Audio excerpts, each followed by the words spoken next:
Terus, karena kita mendengar yang dari Tuhan, dan setiap kali kita mendengar yang dari Tuhan ada sesuatu yang tumbuh di hidup kita. Itu ya. Jadi, gini, iman itu prinsipnya gini. Karena, iman timbul dari pendengaran oleh firman Kristus. Jadi iman itu muncul karena kita mendengar kan, gitu.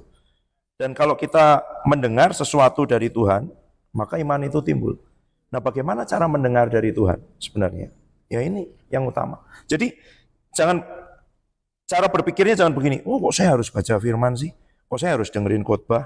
Kok saya harus menyembah? Bukan, gitu. Tuhan itu gini loh, aku itu mau memberikan yang baik buat hidupmu, aku mau memberikan lebih lagi buat hidupmu, gitu ya. Tapi dari mana kita tahu dan bisa percaya bahwa ada yang sebesar itu, gitu. Kita kan butuh informasi kan, gitu. Dari mana kita tahu bahwa cara untuk pergi ke Solo itu bisa naik bis, dan kalau naik bis, saya beberapa kali minta tolong Kak Oscar, tolong cek dong ke Terminal Tingkir berapa tiket bis untuk ke Bandung, berapa tiket bis kemana untuk adik-adik yang mau pelayanan liburan, gitu. Kenapa? Kita mencari informasi, gitu. Supaya kita tahu, gitu ya. Supaya kita dengar, gitu. Berapa biayanya? Ada caranya enggak? Ada jalannya enggak? Ada, gitu. Nah, itu menimbulkan iman, gitu. Bahasa sederhananya sebenarnya percaya, gitu kan. Kita percaya karena kita dengar, gitu. Kita percaya karena ada yang berbicara kepada kita. Nah, itu cara melihat kenapa kok baca Alkitab terus, gitu. Supaya tumbuh, seperti yang dibilang Mega tadi, gitu ya. Kenapa kok kita ini gini? Coba tangkap ya, minta Roh Kudus ajari. Nanti mungkin saya minta istri saya jelas. Ada banyak sekali, gitu. Nah, saya belum tahu, ini belum jadi bulat gitu loh. Ini masih kayak apa? Ya kepingan puzzle bisa, tapi juga kayak barang-barang banyak banget. Ini belum dirangkai gitu ya, gitu.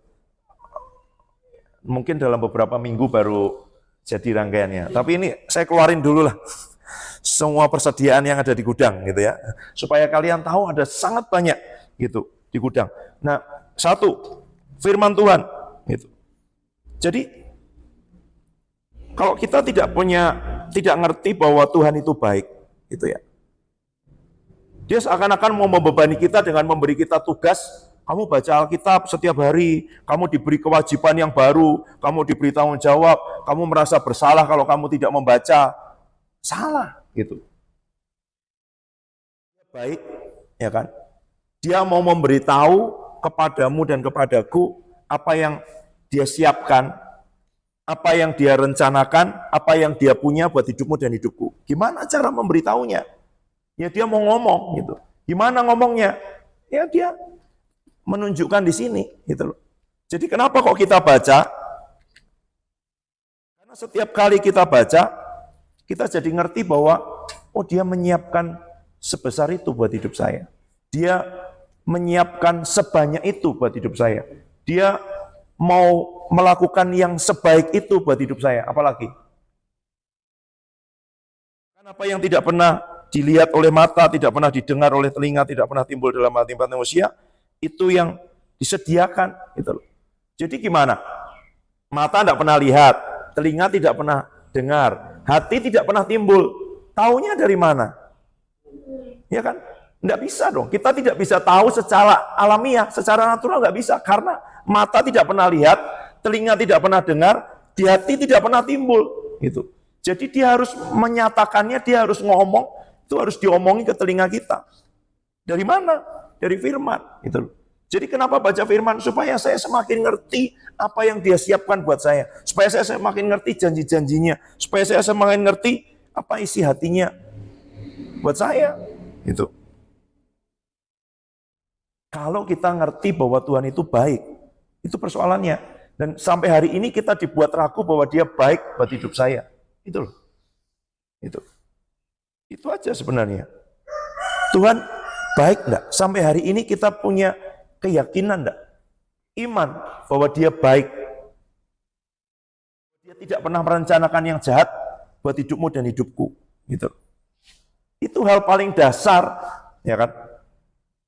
Kapan sih KPLT yang temanya God is good itu?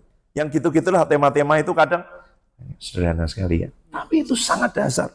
KPLT kan yang God is good itu waktu tunanetra ya. 2020. Kayaknya temanya God is good ya enggak? Ingat enggak? Ada ingat enggak? Ya kan? 2020 KPLT tunanetra. Jadi itu baik itu luar biasa banget loh. Kenapa?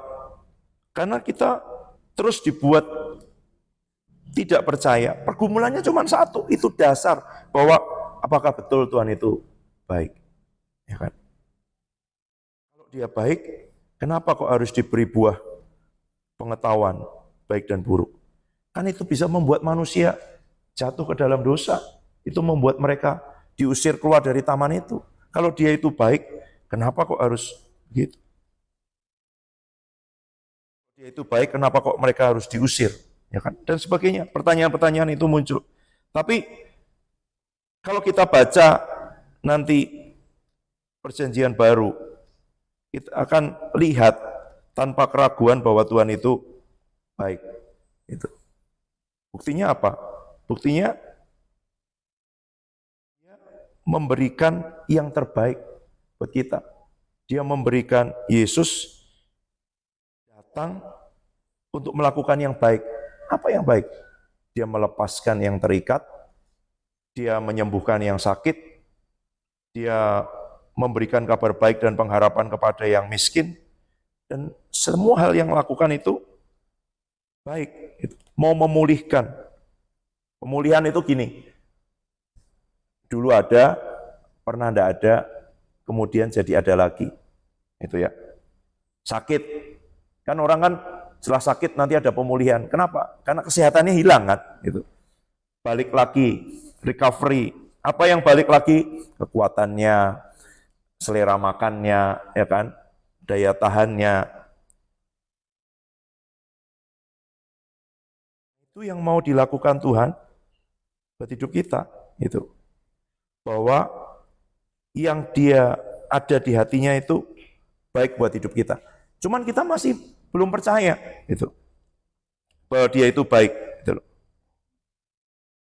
hal paling sederhana yang kalau Pak Adi ngomongnya gini, jangan pernah mencurigai Tuhan. Nah itu loh, sampai di level itu orang bisa ngerti, percaya betul bahwa Tuhan baik. Karena dia tidak pernah mencurigai, ya kan? Dia tidak pernah bertanya, kok gini ya? Sekarang gini, sakit dari Tuhan bukan. Kita masih berpikir, oh ya dia memberikan sakit ini supaya saya bertobat. Kalau sakit itu membuat orang bertobat, kenapa semua orang yang bertemu dengan Yesus di kitab Injil sembuh? Biarkan aja dong, biar bertobat. Ya. Bencana dari Tuhan. Saya kemarin ditunjukin adik saya, ini Pak, klausul-klausul di asuransi. Salah satunya bencana alam, banjir, badai, semuanya. Definisinya acts of God. Jadi ada yang karena manusia, ada yang karena bahasanya nggak enak banget ya, tindakan Tuhan. Saya langsung nggak setuju dengan pandangan teologisnya. Gitu ya. Loh, kalau badai itu baik, Tuhan tidak menenangkan badai. Biar aja. Gitu. Enggak tuh, dia tenangkan badai. Loh, siapa dia ini? Kok angin dan air dan danau takluk kepada dia? Gitu loh. Jadi, apakah rencana Tuhan itu kecelakaan? Itu loh. Itu pertanyaannya. Ya, apakah itu rencana Tuhan? Itu bukan. Apa penyebabnya? Nah, saya tidak akan bicara banyak. Tapi ada satu, karena kejatuhan, gitu ya. Dia kan tadinya ciptakan sungguh amat baik, ya kan? Kejadian 1. Nanti Kejadian 1 ayat terakhir itu, setelah dia ciptakan semua dan ciptakan manusia, Tuhan berkata ini sungguh amat baik. Ini sempurna, ini sangat cantik, ini sangat indah, bukan hanya di dalam, tapi yang kelihatan pun sungguh amat baik. Orang bisa lihat dan berkata bahwa, oh ini sungguh sangat baik. Gitu. Itu rancangan Tuhan. Apa bisa jadi nggak baik? Ini ada hubungannya dengan minggu lalu. Karena Tuhan ingin manusia itu merespon kepada Tuhan, bukan seperti robot, bukan seperti budak, ya kan? Bukan seperti orang berdagang, tapi seperti orang yang merespon cinta seseorang. Itu. Makanya gambarannya sejak dulu nanti kalau baca ngomong kuat sekali di Hosea, ngomong sekali di kitab nabi-nabi gitu ya. Bagaimana dia berkata kepada Israel sebagai, dia sudah mulai bicara sih, kekasihku ya kan. Dia menyuruh Hosea mengawini seorang yang kemudian tidak setia dan kemudian tetap mencintainya, dan itu gambaran dari Tuhan kepada kita semua. Nanti dia ngomong tentang mempelai perempuan yang akan menantikan kembali mempelai laki-laki yang akan datang, dan itu gambaran dari hubungan gitu. Hubungan yang tidak didapat dari kawin paksa, perjodohan dan semuanya, tetapi karena cinta. Dan dia tidak melakukan itu dengan gini, kamu cinta dulu dong, bukan gitu ya. Dia menunjukkan cintanya sekalipun itu beresiko bahwa mereka akan menolak dan menyakiti dia. Gitu. Yang Tuhan mau adalah membangun hubungan dengan kita. Gitu. Itu jadi dasarnya. Gitu. Itu sebabnya ada sakit, itu sebabnya ada persoalan, itu sebabnya ada yang kita sebut sebagai bencana alam dan semuanya. Apakah itu direncanakan Tuhan buat hidup kita? Bukan. Sebelum penciptaan, bumi belum berbentuk, kosong, kacau balau, ya kan? Gelap gulita. Lalu dia berfirman, dan karena dia berfirman seperti ayat yang dikutip Mega tadi, Ibrani 11 tadi. Karena dia berfirman, maka jadi yang tidak kelihatan jadi kelihatan. Jadi ada semua, ya kan? Yang tidak teratur jadi teratur, yang gelap jadi terang. Kemudian apa lagi? Tanaman itu tidak diciptakan tapi diperintahkan tumbuh. Biji-bijian dari dalam tanah itu tumbuh itu. Lalu binatang diciptakan, lalu dipisahkan daratan dengan lautan, terang dengan gelap, benda-benda. Jadi firman-Nya menciptakan yang tidak ada menjadi ada, yang kacau menjadi teratur, yang gelap gulita menjadi terang, ya kan? Itu. Menyediakan, dia berikan, ciptakan ruangnya dulu, kemudian isinya, ya kan? Betul nggak? Diciptakan tanaman itu semua, baru binatangnya. Nggak binatang duluan, terus disuruh puasa, gitu ya. Gitu. Dia ciptakan dulu penyediaannya, baru dia ciptakan itu. Jadi baik nggak? Baik, gitu. Apa yang membuat tidak baik? Bahwa kemudian manusia yang diciptakan amat baik dengan semua ciptaan itu meragukan. Mungkin ada satu fondasi ini yang seperti Mega bilang tadi harus terus tumbuh di hati kita. Iman itu percaya gitu loh. Percaya kalau gini. Kamu, Kak Devi bilang, nanti tak beliin cilok. Masa sih Kak Devi? Masa sih? Itu kamu belum punya iman bahwa Kak Devi mau dan mampu membelikanmu cilok. Ya. Tapi setelah dia membelikanmu cilok dan dia berkata nanti kita ke Migacuan, imanmu tumbuh enggak? Tumbuh dong. Karena waktu cilok dia menepati. Gitu. Cuman mungkin kamu masih ragu, apa dia mau dan mampu. Waktu dia ajak kamu ke Migacuan dan dia bilang, nanti kita ke Mas Budi. Wus, ya. Tumbuh nggak imannya? Tumbuh dong, semakin besar. Gitu.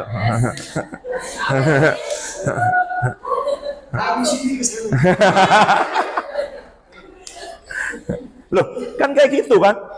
Kenapa kok kita dari mana mempercayai kebaikan Tuhan, bahwa bukan kebaikan Tuhan, bahwa Tuhan itu baik? Ya kita ngalami sesuatu yang bertumbuh. Iman itu kan percaya. Gitu. Dari mana kita percaya?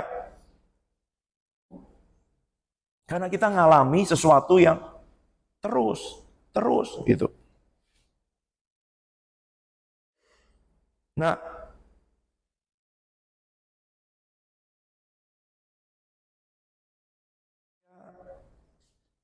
Itu yang saya renungkan gitu ya, dari kehidupan Pak Adi yang selalu bilang gitu. Saya itu kan tanya gitu ya, kejar gitu. Pak Adi dari mana dapat gambaran Tuhan itu baik, sedangkan beliau tidak tumbuh dengan ayah dan bapaknya. Beliau bilang, saya baca firman. Waktu saya baca firman, ternyata kata firman ini beda ya dengan kata orang ya. Kata firman ini beda dengan kenyataan hidup saya. Kata firman ini beda dengan apa yang saya pikir tentang hidup saya. Gitu. Menurut saya ini sedih gitu. Karena saudaranya banyak, keluarganya miskin, tinggal di desa, ya banyak hal yang lain yang kurang gitu loh. Pemalu, minder, dan semuanya gitu. Tapi Firman bilang saya berharga. Firman bilang Tuhan punya rencana buat hidup saya. Firman bilang rencananya bukan kecelakaan. Firman bilang bahwa dia merancangkan semua yang baik, bahwa dia menyiapkan banyak hal buat hidup saya. Loh kok beda gitu. Dan itu tumbuh. Dan mulai dari ngalami sedikit-sedikit perlahan-lahan kebaikan Tuhan, kebaikan Tuhan, kebaikan Tuhan, dan itu membuat imannya tumbuh bahwa oh iya ya, ada Tuhan itu baik. Terus Tuhan itu baik. Terus Tuhan itu baik. Dan setelah puluhan tahun muncul pernyataan itu, jangan pernah mencurigai Tuhan. Sekalipun seringkali yang terjadi belum baik menurut kita. Apakah Tuhan penyebabnya? Nah itu loh. Apakah Tuhan penyebabnya? Saya sedang baca sampai di Ayub. Saya sengaja baca cepat dialognya gitu supaya dapat gambaran nih lagi ngomel-ngomel apa sih sahabat-sahabatnya Ayub dengan Ayub gitu ya. Kan intinya di awal kita ngerti kan gambarannya. Ayub salah nggak? Enggak, ya kan? Siapa coba? Iblis kan ngomong, ulurkan tanganmu kepada dia, gitu ya. Coba buka pagarnya semuanya. Ya, gitu. Apakah Tuhan yang melakukan? Enggak toh, iblis yang melakukan. Bukan Tuhan loh yang melakukan itu. Ya. Baca lagi nanti. Siapa yang melakukan itu? Iblis. Gitu. Diporak-porandakan, dikasih angin, dikasih badai, dikasih api, ternaknya mati, anaknya mati, rumahnya roboh, semuanya. Apakah Tuhan yang melakukan? Bukan.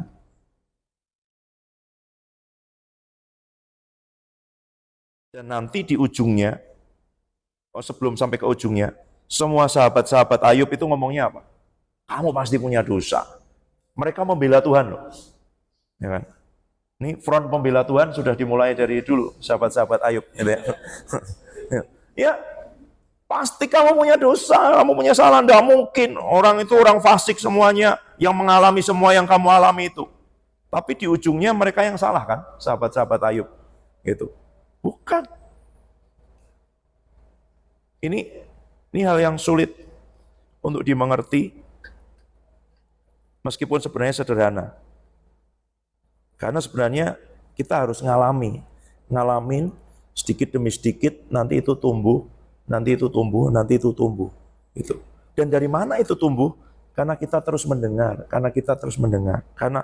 Karena setiap kali kita dengar yang lain, kita lihat kenyataan, kita dengar intimidasi, kita dengar tuduhan, kita dengar apa kata dunia, gitu ya.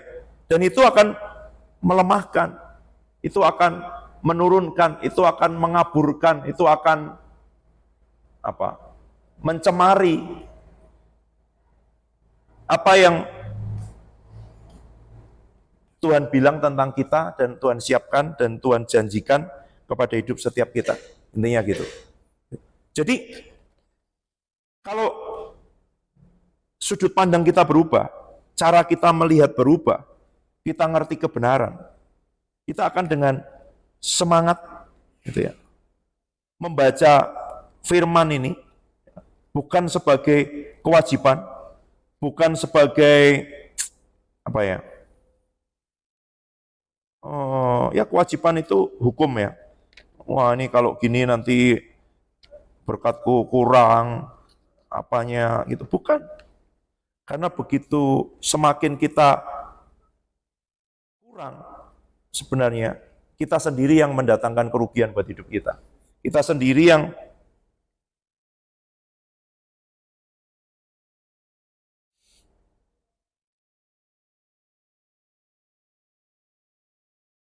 Bagiannya sebenarnya buat kita, gitulah. Itu. Tuhan mau yang baik, gitu ya.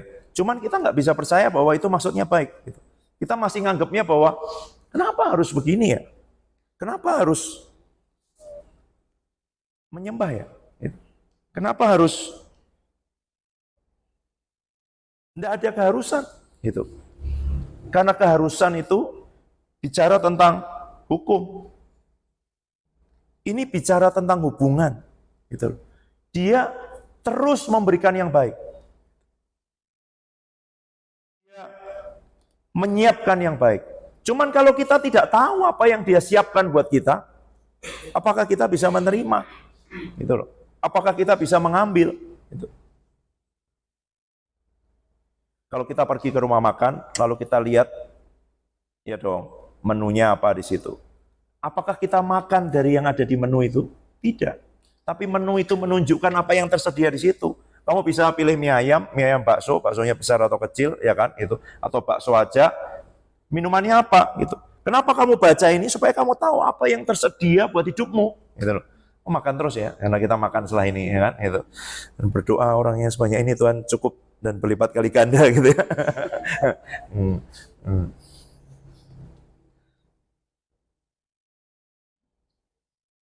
Ya enggak? Kita enggak makan menu kan? Kalau kamu lihat tanda itu, oh ini Solo terus Boyolali kanan, itu. Apakah dengan melihat tanda itu kamu sampai ke Solo? Enggak dong, kamu harus melakukan perjalanan. Tapi tanda itu mengarahkan kamu bahwa, oh iya,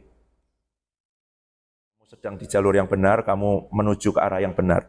Dari mana kita tahu kita sedang di arah yang benar, menuju ke tempat yang benar, menuju ke tujuan, tidak tersesat, karena kita membaca petunjuk, gitu ya. Tapi orang tidak kenyang dengan dia menghafalkan menu, dengan gitu. Dia harus memesan, dia harus memakan, gitu. Firman ini bukan hanya untuk diketahui, gitu. Iman itu bertumbuh ketika kita berani melangkah berdasarkan kepercayaan itu, gitu loh. Bahwa Tuhan itu baik, oh ya. Bahwa Tuhan itu merencanakan yang baik buat hidup setiap kita, bahwa Dia mengambil resiko untuk datang dan berhubungan dengan kita, bahwa Dia tidak pernah bermaksud jahat buat hidup kita, bahwa Dia semata-mata mau menunjukkan kebaikannya buat hidup setiap kita. Itu dulu. Semua yang akan kita lakukan kepada orang lain, semua yang akan kita alami dari hidup kita, dasarnya itu. Kalau dasarnya bukan itu, nanti jadi hukum dong. Itu kan yang terjadi kan. Israel berkata apa? Musa aja Tuhan. Kami nggak usah. Itu ya. Tuhan mau membangun hubungan terus. Itu. Ya kan? Tuhan mau membangun hubungan pribadi dengan setiap kita. Itu sebabnya Ibrani lagi. Ibrani pasal 1 lah, kita buka.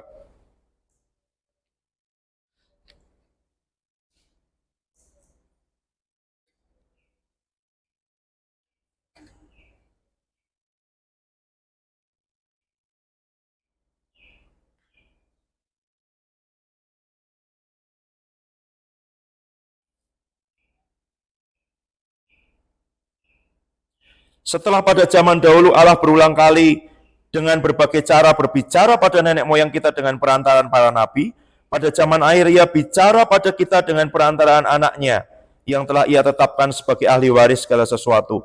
Melalui Dia, Allah telah menjadikan alam semesta. Dialah cahaya kemuliaan Allah dan gambar keberadaan Allah yang sesungguhnya dan menopang segala yang ada dengan firman-Nya yang penuh kekuasaan. Setelah selesai mengadakan penyucian dosa, Ia duduk di sebelah kanan yang maha besar di tempat yang tinggi, jauh lebih tinggi daripada malaikat, sama seperti nama dikaruniakan padanya jauh lebih istimewa daripada nama mereka. Saya baca The Passion Translation ya.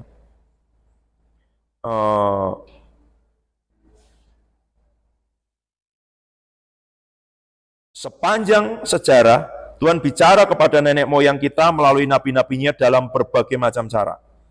Pewahyuan yang Dia berikan kepada mereka hanya sepotong di setiap waktu. Jadi setiap waktu dikasihkan sepotong. Membangun satu kebenaran di atas kebenaran yang lain. Tapi kepada kita yang hidup di zaman hari-hari terakhir ini, Tuhan sekarang bicara kepada kita secara terbuka. Saya suka sekali ini. In the language of a son, dalam bahasa seorang anak. Dia bukan hanya bicara dengan perantaran anaknya, dia bicara dengan bahasa seorang anak. Siapa yang bicara dengan bahasa seorang anak? Bapak dong. Dia mau bicara sebagai bapak kepada anaknya. Itu sebabnya dia kirim anaknya. Gitu.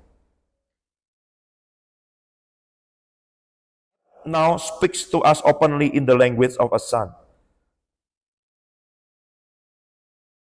Waris dari semuanya yang sudah dia tetapkan. Karena melalui dia, Tuhan ingin menciptakan panorama dari segala sesuatu dan sepanjang zaman. Pernah pakai fitur panorama di kamera, ya kan? Bisa difoto semua kan ini, sebagian itu. Nah, dia bilang, dulu bicara ke nabi-nabi itu fragmen, potongan. Ya, cuman bisa foto Pak Trio, Bu Cindy dengan istri saya di sini, sebelahnya lagi baru foto Frans. Dia bilang gitu. Sekarang lewat Yesus dia tunjukkan semuanya nih loh. Dari awal sampai akhir tuh ini loh, gitu loh. Itu. Rencananya dia mau tunjukkan semuanya. Dulu sepotong-sepotong, sepotong dibangun di atas kebenaran. Dia bicara di zamannya, ya enggak? Itu. Kepada Nuh dia bicara, kepada Musa dia bicara, kepada Abraham dia bicara, kepada Yakub dia bicara, nanti kepada Samuel dia bicara, kepada Daud dia bicara, tapi itu potongan-potongan gambar utuhnya Yesus gitu. Dan sekarang dia mau berikan gambar utuhnya. Dia mau bicara kepada kita bukan lewat orang lain, bukan, tapi dengan bahasa seorang anak. Dengan bahasa bapak kepada anaknya. Itu yang dia mau bicara kepada kita, itu loh.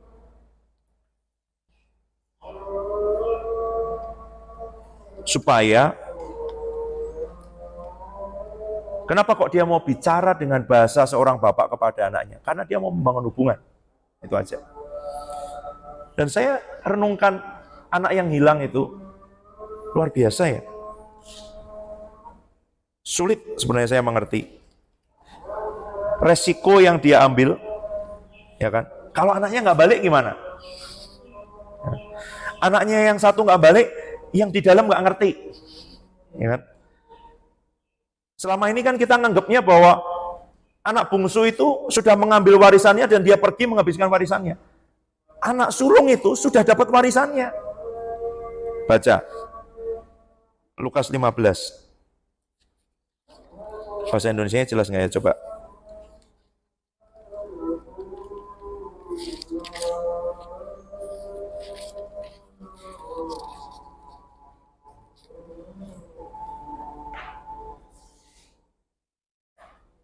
Ayat 12, Lukas 15 ayat 12, jelas. Kata yang bungsu pada ayahnya, Bapa berikan kepadaku bagian harta milik menjadi hakku. Lalu ayahnya membagi-bagikan hartanya di antara mereka.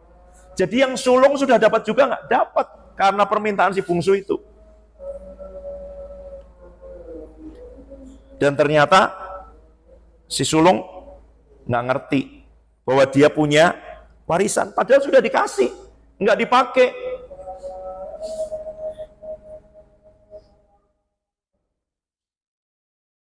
Beresiko nggak? Beresiko.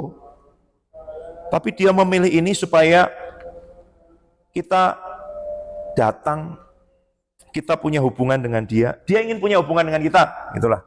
Gitu. Tolong nanti diterjemahkan ya. Saya masih muter-muter. Coba tolong didaratkan sendiri.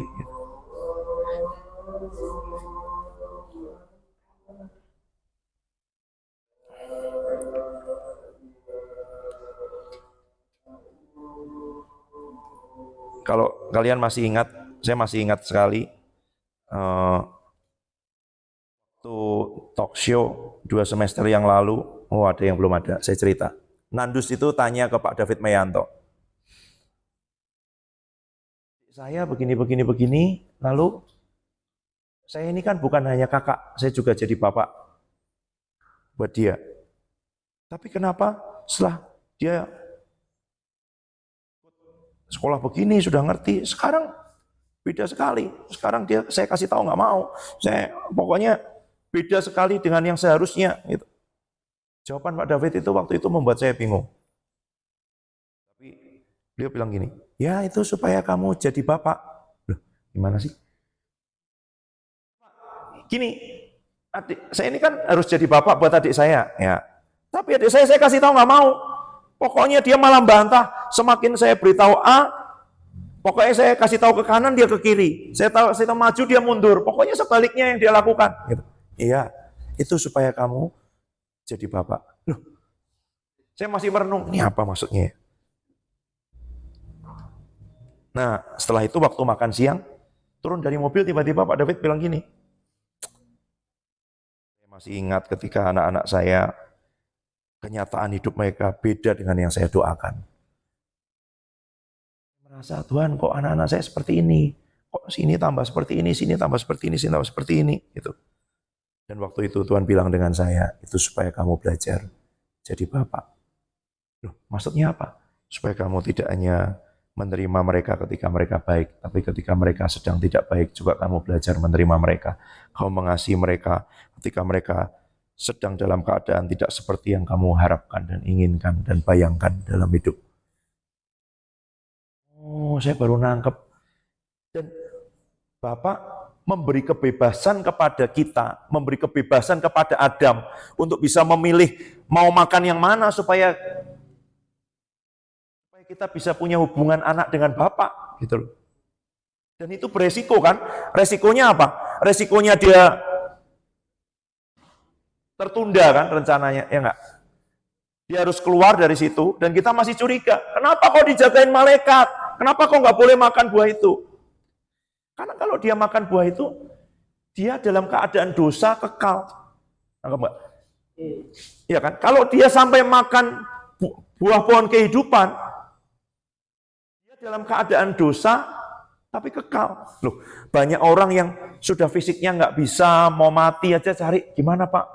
Didoakan supaya cepat bisa ini. Karena dia tahu sebenarnya keadaan fisik orang sudah tidak mampu ya. Tapi karena mungkin masih punya jimat, ada ikatan, sehingga dia nggak mati-mati. Gitu. Itu aja didoakan supaya cepat mati. Gitu. Bukan pengen cepat mati, karena dia tahu ini kan tetap terbang. Waktu dia belum jatuh dalam dosa nggak seperti ini. Gitu loh. Tapi waktu sudah jatuh dalam dosa, untuk apa dipertahankan terus? Tapi kalau sampai dia makan buah pohon kehidupan itu, dia kekal, tidak bisa mati dalam keadaan berdosa. Makanya diusir keluar, dijagain malaikat, supaya dia nggak makan itu. Supaya dia tidak semakin parah dong, ya kan? Tapi kita, kenapa kok diusir Tuhan? Kenapa kok nggak boleh makan? Gitu. Loh, itu kebaikan Tuhan buat manusia. Gitu.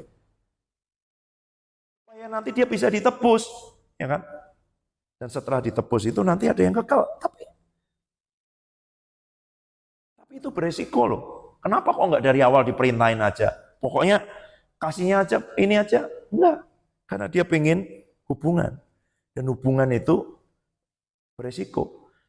Dia pengen yang respon kita ketika datang adalah hasil dari keputusan dan pilihan kita, bukan karena terpaksa. Gitu. Jadi belum tahu mau bicara ini berapa lama, maksudnya terus itu. Sampai kita keluar dari mentalitas perjanjian lama, mentalitas hubungan Tuhan dengan hamba. Saya nggak berkata nanti dia anak yang taat sampai mati, tapi ketaatannya karena apa? Gitu loh. Karena dia percaya kepada Bapaknya. Gitu loh. Semua yang dilakukan mujizat ini jadi dasar, karena Tuhan mau kita bergerak ke pelayanan mujizat, tanda-tanda ajaib dan itu semua. Tapi tanpa hubungan, ya kan? Matius 7:21. Aku melakukan mujizat demi namamu, aku mengusir setan demi namamu. Enyah kamu, karena kamu pembuat kejahatan, karena kamu tidak melakukan kehendak Bapa, gitu loh. Nah, Yesus kan melakukan kehendak Bapa. Dia lahir dari hubungan, bukan lahir dari keinginan untuk wow kayak tukang sulap yang dapat tepuk tangan dari sekian banyak orang karena dia mengubah air menjadi anggur, berjalan di atas air dan semuanya, bukan. Gitu. Dia melakukan itu untuk menunjukkan kebaikannya Bapa. Nah, bagaimana kita bisa menunjukkan kebaikan Bapa kalau kita tidak kenal dan tidak mengalami. Dan mengalami itu tidak langsung. Gitu. Kalau KDP tiba-tiba ngomong, nanti kita makan all you can eat, yang dagingnya premium. Wow, ya kan? Gitu. Luar biasa, ya. KDP cilok aja kemarin cuma janji-janji, ya kan? Nggak percaya pasti. Gitu.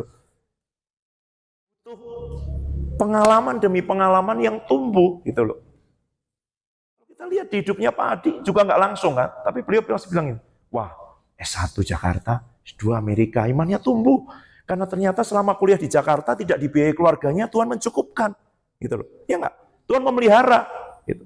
Beliau kan pernah bilang, yang punya motor STT itu cuma 2, satu anak orang kaya, satu anak raja di atas segala raja. Oh, kan imannya kan tumbuh kan? Dari mana? Itu kasih persembahan, Tuhan suruh nabur, Tuhan suruh ini, itu iman tumbuh, itu percaya bahwa Tuhan itu Bapak yang baik dan merencanakan yang baik buat hidup kita.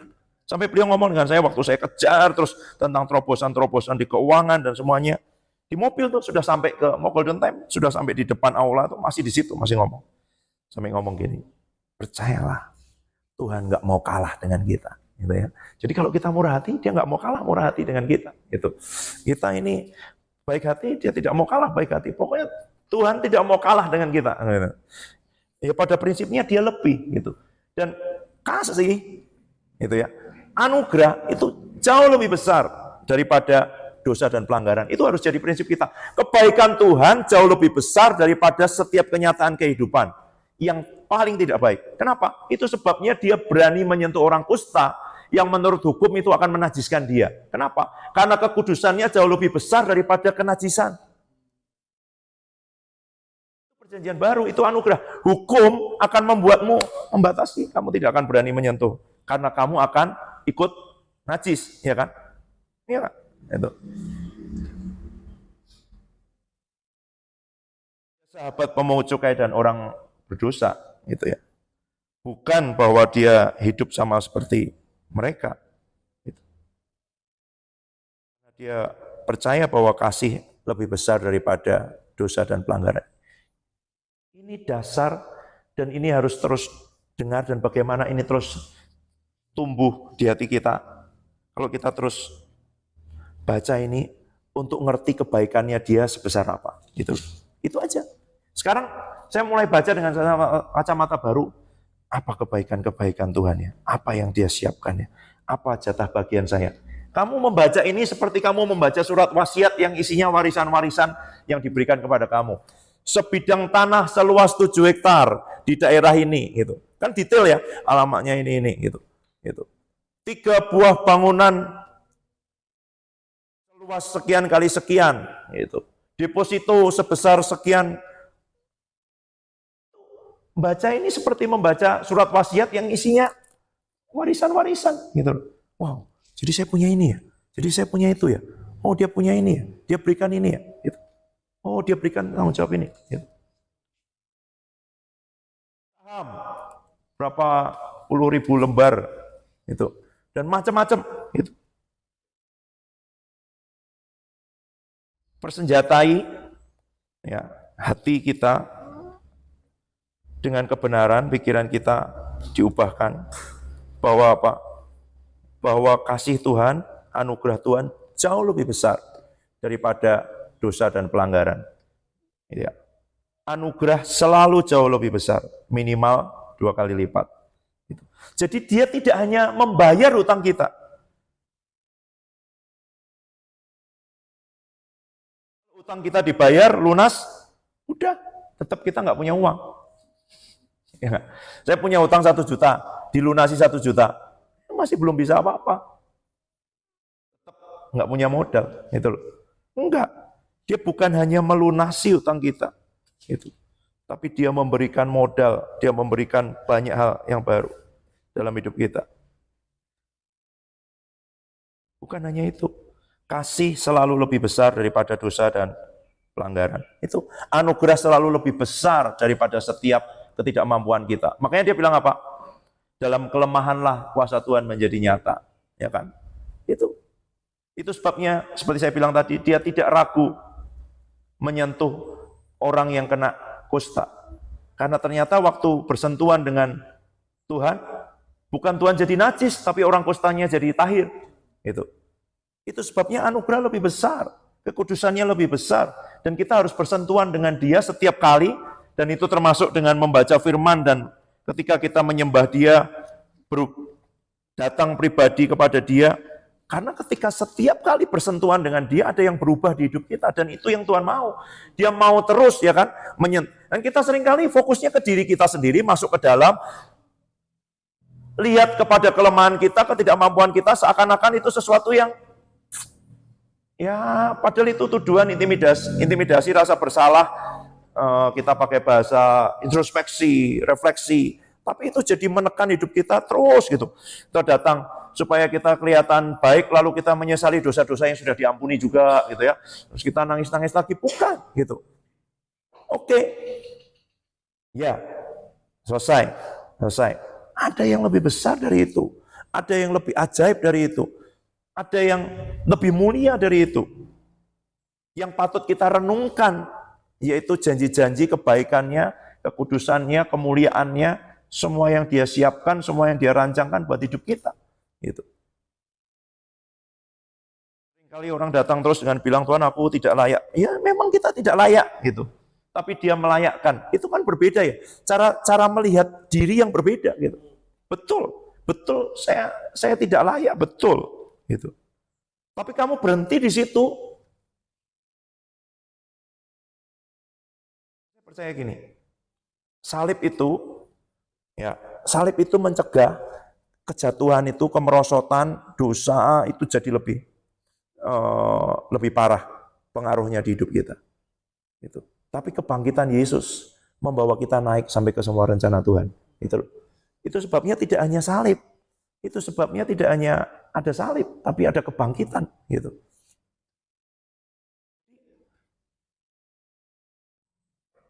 Penebusan dosa itu membawa kita, hutang kita lunas. Gitu. Tapi kebangkitan Yesus membawa pengharapan bahwa kita tidak hanya dilunasi, kita diberi modal, kita diberi banyak hal, kita diberi pengharapan. Gitu. Jadi ada banyak yang merenungkan hanya salib Kristus. Dia membayar lunas, tapi ada kebangkitan Yesus. Gitu. Ada kemenangan yang Dia janjikan. Gitu. Ada sesuatu yang menjadi bagian kita.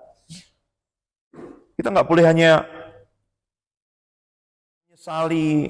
Ya, Dia membayar kita bukan hanya supaya kita menyesali dosa kita, tapi supaya kita ngerti bahwa ada yang lebih besar dari itu. Gitu. Sampai di situ aja. Nanti saya sedang bergumul, Tuhan kasih bahasa yang lain untuk mengungkapkan ini, gitu ya. Karena memang itu yang nggak bisa sih. Kita harus alami seperti tadi, ya kan? Gitu.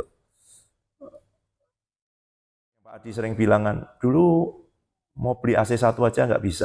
Kan saya tanya itu, Pak Adi, rasanya gimana waktu ternyata AC-nya kan masih yang itu Pak, dilubangin kan, pakai, nah kotak itu masih. Temboknya udah dilubangin, tapi AC-nya nggak bisa kebeli. Berbulan-bulan juga nggak kebeli, akhirnya ditutupin koran lubangnya. Gitu. Dan gimana Pak Adi? Oh, sudah lupa katanya, gitu ya. Gitu. Lupa, tapi terus ya jalan terus. Tapi beliau nggak ingat detail. Saya kan kejar gitu. Kecewa nggak? Udah ngelubangin tembok, gitu ya. Udah ini. Mau tanya Kak Devin, udah saya suruh keliling-keliling Salatiga, cari rumah, gitu. Nggak tahu udah kecewa belum, gitu ya. Pokoknya gitulah gitu. Terus kan Rio bilang sekarang mau beli mobil 2 juga nggak usah berdoa, ya kan itu. Nah terus apakah kita harus mulai dari enggak dong gitu. Kita nggak harus mulai dari titik. Ada berarti Tuhan sebaik itu ya sampai bisa membawa perjalanan dari tidak bisa menjadi bisa, dari tidak ada menjadi ada, dari tidak mampu menjadi mampu, gitu. Dia sebaik itu. Nah, itu bisa kayak iman kita dicangkokkan dan dia tumbuh, lompat gitu loh. Sekalipun kita mengalaminya, ya pasti ada tahapannya, gitu. Tapi tahapannya tidak harus membuat kita bertanya-tanya, meragukan apakah betul dia sebaik itu, apakah itu bisa. Loh, kita lihat ini bisa. Lalu kita alami dalam skala yang mungkin lebih kecil. Tapi oh iya ya, betul juga ya. Saya alami, saya alami, saya alami. Kenapa kok nggak langsung? Gitu. Ya karena Tuhan baik. Sebenarnya kalau kita ngikutin proses itu, dia mau supaya ketika kita diberi kepercayaan banyak itu, ya kan, fondasi kita cukup kuat, pilar-pilar kita cukup kuat, sehingga itu tidak akan membuat kita roboh dan kita akan kehilangan semua. Gitu. Dia kan pengennya memberi lebih gitu. Itu sebabnya dia mempersiapkan, dia meletakkan dasar-dasar di hidup kita, fondasi yang dalam. Nah seringkali kita di situ waktu lagi dibentuk fondasi, kita bertanya-tanya, kok kayak gini terus Tuhan? Kok ini, ya kan? Kok nggak kelihatan gitu? Kok berbulan-bulan gitu? Ya saya bicara dengan seorang insinyur teknik sipil yang menangani pembangunan fondasi dari terowongan MRT di Jakarta fase kedua. Gitu. Hidupnya di bawah tanah tuh, meskipun dia bukan yang mengerjakan, tapi dia harus kontrol itu setiap hari, terus. Gitu. Dan nggak kelihatan, gitu ya. Tiba-tiba presiden meresmikan, gitu. Tapi saya tahu dia pulang sampai malam-malam, itu ya. Hari Sabtu juga harus ada di site, dia bilang gitu. Wah ini nggak bisa, tiba-tiba ada eskavator yang tiba-tiba terguling, dengan dia harus lembur, mendadak tiba-tiba dan semua gitu. Itu mengerjakan sesuatu yang di dalam, yang di bawah, yang nggak kelihatan, tapi itu sangat mahal. Tapi seringkali kita curiga, mempertanyakan waktu dia sedang menyiapkan fondasi-fondasi itu di hidup kita. Gitu. Lama banget Tuhan, kok dia cepat gitu. Ya saya sering ngomong. Ini apartemen 30 lantai atau ruko 3 lantai? Sederhana. Gitu. Ya kan Pak? Ya, kita pengen cepat-cepat nanti fondasi ruko 3 lantai dibikin apartemen 30 lantai, roboh lah pasti. Gitu. Beda, harganya beda. Tapi bukan karena dia pengen, oh ya saya pengen membuat kamu sengsara, buat kamu pengen bayar harga. Bukan. Coba lihat, saya pengen memberikan kamu sebesar itu loh. Sudut pandang kita berubah nggak? Cara kita melihat Tuhan berubah nggak? Aku mau memberikan kamu sebesar itu. Kalau aku siapkan kamu itu, karena aku mau mempercayakan kepadamu sebesar itu.